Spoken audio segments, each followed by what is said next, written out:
আসসালামু আলাইকুম। হ্যালো বন্ধুরা, H medicine and health tips থেকে সবাইকে জানাই স্বাগত।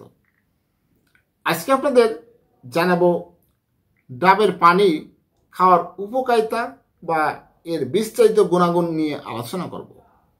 তার আগে জানিয়ে রাখি, ডাবের পানি কিডনির জন্য উপকারী হলে কিডনি রোগে খেতে নিষেধ করা হয় কেন, চলুন জানা যাক। ডাবের পানি স্বাস্থ্যকর ও পুষ্টিকর পানীয়। কিডনি কার্যকর এবং সুস্থ রাখতে ডাবের পানির ভূমিকা অপরিসীম। অথচ এই ডাবের পানি আবার কিডনিজনিত জটিল রোগীদের খেতে মানা করা হয়। এর বৈজ্ঞানিক কারণ অনেকেরই অজানা, যার কারণে সাধারণ মানুষ অনেক সময় ভ্রান্তির মধ্যে পড়ে থাকে, বিভিন্ন রকম সমস্যার মধ্যে পড়ে যায়। কিডনিতে পাথর হওয়া প্রতিহত করে, শরীরের বর্জ্য পদার্থ নিঃসরণ করে থাকে কিডনি।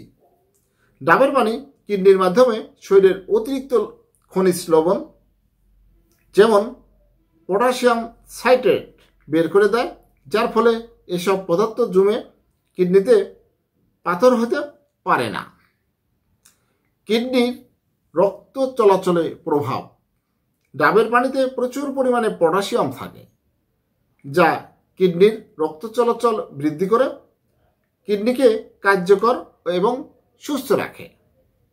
ডাবের পানির ভিটামিন সি। ডাবের পানিতে ভিটামিন সি থাকে, আর ভিটামিন সি কিডনির পাথর হতে দেয় না এবং ক্রিয়েটিনিন বেশি থাকলে তা কমাতে সাহায্য করে। অ্যান্টিঅক্সিডেন্ট। ডাবের পানিতে অ্যান্টিঅক্সিডেন্ট রয়েছে, যা কিডনিকে সুস্থ রাখতে অধিক কার্যকর রাখতে বিশেষ ভূমিকা রাখে।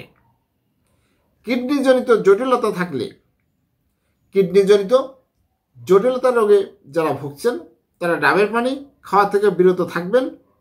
এই রোগীদের ক্ষেত্রে কিডনির কার্যকারিতা কমে যায়। সেক্ষেত্রে কিডনি শরীর থেকে বর্জ্য যেমন পটাশিয়াম সাইট্রেট, চর্বি ঠিকমতো নিষ্কাশন করতে পারে না। অন্যদিকে ডাবের পানিতে প্রচুর পরিমাণে পটাশিয়াম বিদ্যমান।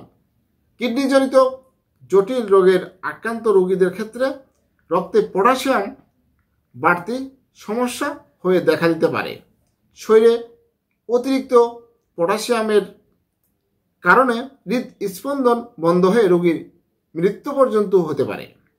ডাবের পানি একদিকে যেমন কিডনির জন্য উপকারী, অন্যদিকে অতিরিক্ত গ্রহণ করার ফলে বা যারা ইতিমধ্যে কিডনিজনিত জটিল রোগে ভুগছেন তাদের জন্য মৃত্যুর কারণও হতে পারে।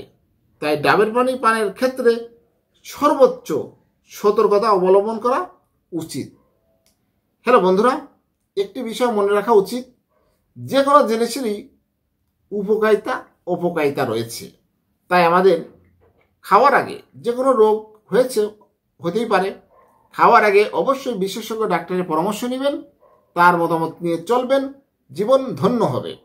আমার এই ভিডিওটি যদি ভালো লাগে, নতুন নতুন ভিডিও পেতে আমার চ্যানেলটি এখনই সাবস্ক্রাইব করে রাখুন, লাইক কমেন্ট শেয়ার করুন। ভালো থাকবেন। আজকের মতো বিদায় নিচ্ছি। আল্লাহ হাফেজ।